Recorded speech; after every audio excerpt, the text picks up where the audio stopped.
अरे बबीता, तुम समझती क्यों नहीं हो? पहले से ही हमारी आर्थिक स्थिति ठीक नहीं है। ऊपर से तुम रानी को यहाँ ले आई हो। मैं जानता हूँ जो उसके साथ हुआ वो अच्छा नहीं हुआ, परंतु उसकी बुरी किस्मत का बोझ हम क्यों उठाएं? आप इतने पत्थर दिल मत बनिए। आप ही बताइए, अब इस दुनिया में रानी का हमारे सिवाय कौन है?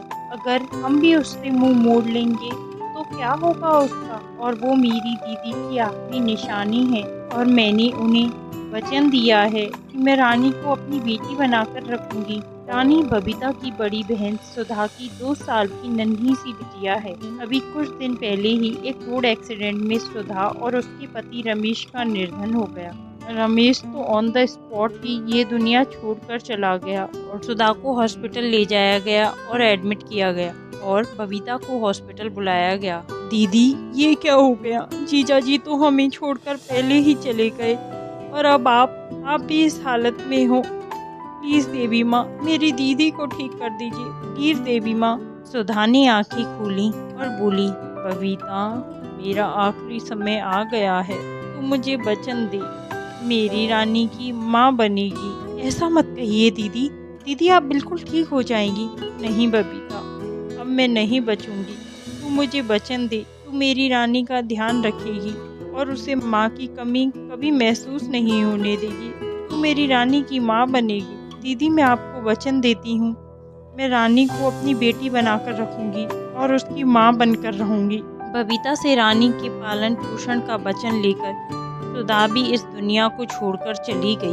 बबीता रानी को लेके घर आ गई और उसका पालन पोषण करने लगी। ऐसे ही कुछ समय व्यतीत हो गया। सुनो जी, कुछ पैसे दे दो, मुझे रानी की जरूरत का कुछ सामान खरीदना है। बबीता, कहाँ से लाऊं मैं इतने पैसे?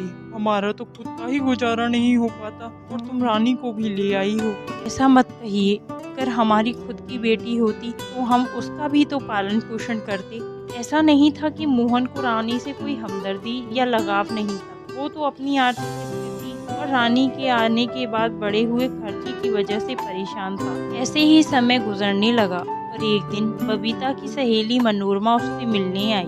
अरे बबीता, घर के पास ही रह के कितना समय हो गया तुमसे मिले। हाँ मनोरमा, रानी की देखभाल में पूरा दिन निकल जाता है, तो समय ही नहीं मिलता। हाँ वो तो है ही, बच्चों के साथ कहाँ समय मिलता है। बबीता ने मनोरमा को बताया, रानी के साथ अच्छा तो लगता है, परंतु अब रानी बड़ी हो रही है, उसके स्कूल जाने का समय भी हो रहा है, और हमारी आर्थिक स्थिति तो तुम देख ही रही हो। बबीता, तुम कोई काम क्यों नहीं करती? तुम्हें कुछ पैसे मिल जाएंगे तो तुम रानी का ख्याल भी रख पाओगी और मोहन की कुछ मदद भी कर पाओगी।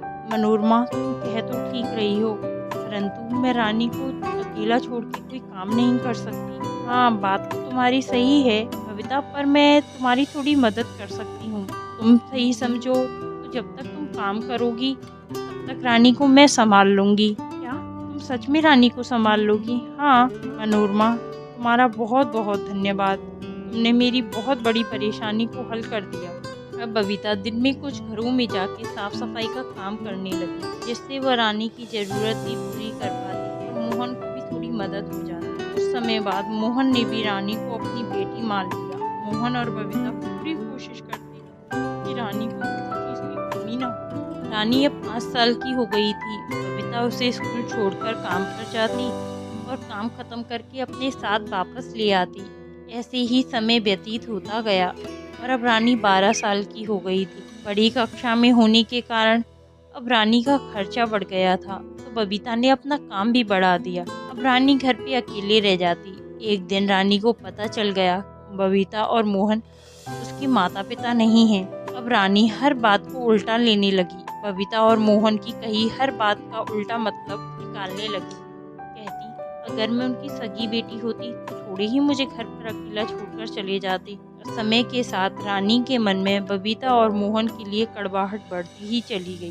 बबीता उसे किसी काम की कहती तो वह उनसे कहती, आप मुझे इसीलिए पाल रही हो ताकि मुझे अपने घर की नौकरानी बना सकूं और खुद पूरे दिन घर से बाहर घूमूं। बबीता और मोहन रानी के इस व्यवहार से बहुत दुखी हो गए थे। अब रानी की पढ़ाई भी समाप्त हो गई थी और उसे एक अच्छी जॉब भी मिल गई थी। एक दिन रानी बबीता से झगड़ा कर घर छोड़कर चली गई।